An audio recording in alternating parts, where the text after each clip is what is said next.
हमारे बीच में वित्त लेखाधिकारी कार्यालय से लेखाधिकारी साहब भी आपके बीच में उपस्थित हैं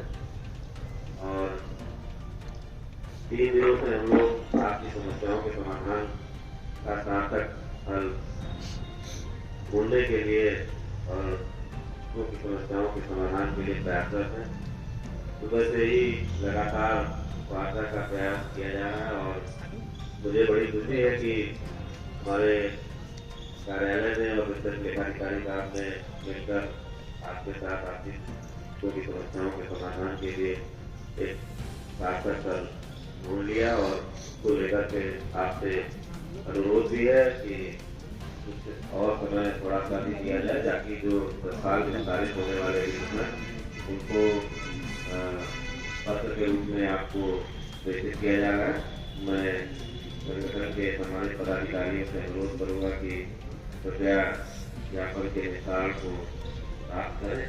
और इस सरकारी क्रम में ये धरना आप लोग समाप्त करें और अपने जो मुख्य कार्य है और अवकाश के समय में जो अन्य कार्य है उनको संपादित करें। शासन और प्रशासन की ओर से और परिवार की ओर से मैं आपके बीच में आप सभी से अनुरोध करूँगा तो कह रही है पत्र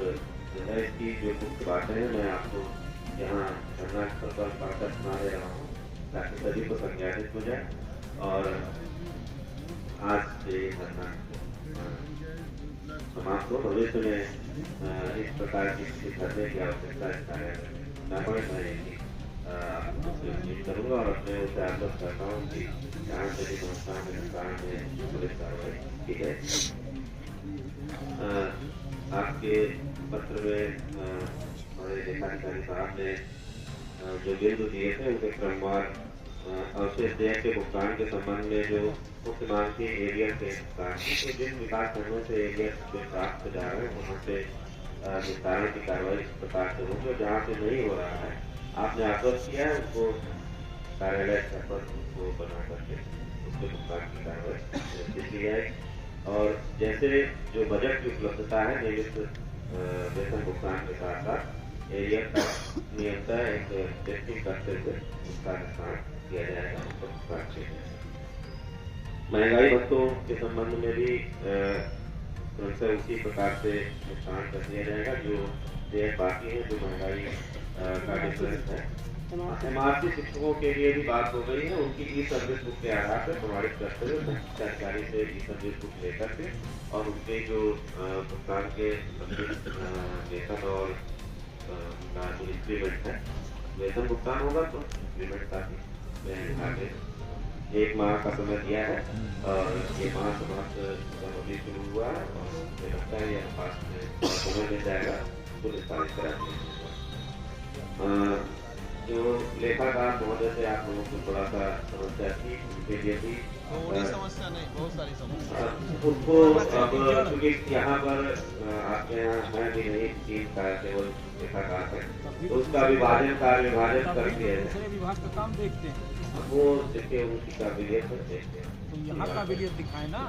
तो आप लोग समस्या है तो उनसे आपने कहा कि उसका पटल परिवर्तन कर दिया जाएगा उसका कार्य विभाग में हम अपने आप तय कर लेंगे किसको कहाँ देना है तत्काल में संभव नहीं था यथाशीघ्र आश्वस्त किया उसको निस्तारित कर दिया जाएगा। श्रीमती लक्ष्मी प्रधानाध्यापक पूर्व माध्यमिक विद्यालय वही विकास महाराज की लेखा पर्ची निर्गत कर दी जाएगी और राधेलाल अंतर पूर्व माध्यमिक विद्यालय दोनों विकास से भविष्य खाते में लिखित त्रुटि का समाधान कर दिया जाए। विकास क्षेत्र में कार्यरत शिक्षकों की भविष्य पासबुक का रखरखाव सरकारी कार्यालय स्तर पर किया जाता है 2012 का शासनादेश है तो आपसे अनुरोध भी है कि जो भी आपकी पासबुक है जो ओल्ड पेंशन टीम के जो हमारे साथी हैं उन्हीं की पासबुक का अपडेशन किया जाना है तो आप लोग पासबुक उपलब्ध कराते हैं वो अपना सामंजस्य करते हुए यहाँ से उसका अपडेशन कराएंगे। जहाँ जहाँ पासबुक नहीं दी गई है आपको कार्यालय स्तर पर उसको उपलब्ध कराएं ताकि इसका समाधान हो सके। 2 नंबर पर भी 69,000 शिक्षक भर्ती से संबंधित एरियर बिल जो कार्यालय में प्राप्त हो रहे हैं उनके भुगतान की कार्रवाई बजट उपलब्धता प्रथम आवक प्रथम पावक के आधार पर 1 माह में सुनिश्चित कर दी जाए। सर इस संबंध में एक और बात कही गई थी पहले रजिस्टर बनाने के लिए।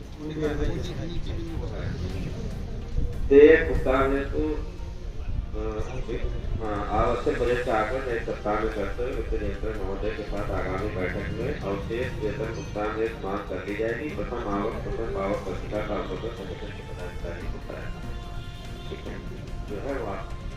ये बिल बनाने की प्रक्रिया सर एक होनी चाहिए, पत्र जारी होना चाहिए, कैसे भी बनना, क्योंकि बिल पहले भी बने हैं,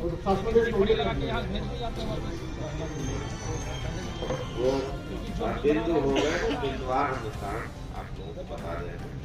उसके अलावा कोई बात रह जाए तो आपके पदाधिकारी हैं, अगर के इस संबंध में कोई कंफ्यूजन होगा, कंफ्यूजन नहीं होना चाहिए क्योंकि दोनों लोग हैं यहाँ पर मौजूद हैं। जो शिक्षक अनुपस्थित पाए गए थे, एक दिन का जिसका वेतन होता है या उसमें पटल सहायकों को कह दिया गया है उसका जो लंबित के पास आवेदन पड़े हुए हैं उसको एक सीरियलाइज कर लें और उसे अभी साहब अभी आज नहीं जब आएंगे तो उनको उसके सामने प्रस्तुत कर दिया जाएगा। तो शिक्षा अधिकारी से अगर उस पर है तो उसका निर्धारण करा दिया जाएगा और जिनके ज्यादातर के बहाल हो गए नहीं 2021 की बात नहीं है। प्रथम पावक वाला वहाँ सिस्टम है ना, ये चीज अब वो सबसे बात हुई थी, उन्होंने कहा था कि जितने लंबित प्रकरण है उनको जो है अब मैं आप लोगों के साथ ही सामने बात करूँगा क्योंकि घर में बात हो रही है इसलिए हमारी बात ठीक है। वरिष्ठता सूची के लिए बात हो गई, मानव संपदा पोर्टल से ही वरिष्ठता सूची निर्मित होगी। अब उसमें कहीं किसी प्रकार की कोई धांधली या किसी तरीके की कोई गुंजाइश नहीं है कि हाँ कोई ऊपर होगा या नीचे होगा, क्योंकि सारे शिक्षकों का विवरण मानव संपदा पोर्टल पे है और प्रमोशन के संबंध में सूची पूरी वहीं से जब बताया जाएगा तो निर्गत करके आप लोगों को अवलोकित करा मैनुअल कोई वरिष्ठता सूची नहीं हो पाएगी। प्रतिकर अवकाश के संबंध में आपको पता है कि सारे अवकाश मानव संपदा पोर्टल से ही दिए जाने के निर्देश हैं। कोई भी मैनुअल अवकाश इस समय मान्य नहीं है, इसके लिए बड़ी जद्दोजहद हम लोगों को भी करनी पड़ती है। पोर्टल की व्यवस्था के लिए मेरी बात हो गई है, मैं पत्र यहाँ से महानिदेशक महोदय को भेज दूंगा। पोर्टल व्यवस्था जैसे हो जाती है प्रतिकर अवकाश के संबंध में अवकाश की व्यवस्था लागू कर दी जाएगी। हम लोगों से काम न कराया जाए, अवकाश के दिनों में काम न लिया तो ये बात जी साहब भी कहते हैं शिक्षकों से शिक्षण कार्य के अलावा कोई दूसरा काम न लिया जाए और हमारे विभाग से कोशिश यही जाती है, शिक्षा विभाग से तो लिया नहीं जा रहा और जो लोग इसके इस संबंध में और भी नए प्रकरण है जैसे प्रशिक्षण है छुट्टियों में हमसे क्यों करते हैं, ये भी बंद किया गया है। शिक्षण के लिए क्या प्राइम मोटर शासना जैसे लिखा हुआ है प्रशिक्षण और अन्य जो निदेशालय स्तर से निर्गत निर्देशों के व्यवस्था की गई है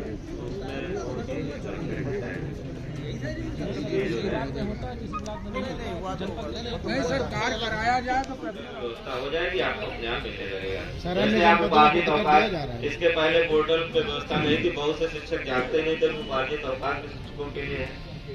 लेकिन पोर्टल पे उसको व्यवस्था को कराया, हम ही लोगों ने कराया कह करके इसका शासनादेश उपलब्ध कराया और तब कराया गया और व्यवस्था हो गई है, ये भी हो जाएगी। 69,000 शिक्षक भर्ती में नियुक्त 600 शिक्षकों के साथ 289 शिक्षकों का ही भुगतान हुआ है। शेष के भुगतान के संबंध में किसी का नहीं हुआ, भुगतान सूची जारी भुगतान सूची जारी बात बता रहे, भुगतान की सूची हमारे यहाँ से निर्गत हो गई है। बजट आपसे बात हो गई है, बजट के लिए डिमांड एक हफ्ते में देते हैं। इस वर्ष वित्तीय वर्ष में जितने भी लंबित व्यय हैं बजट कोई सरेंडर करने की नौबत नहीं आएगी, बजट मांग करके उनके भुगतान करा दिए जाएंगे। कोई भी देय लंबित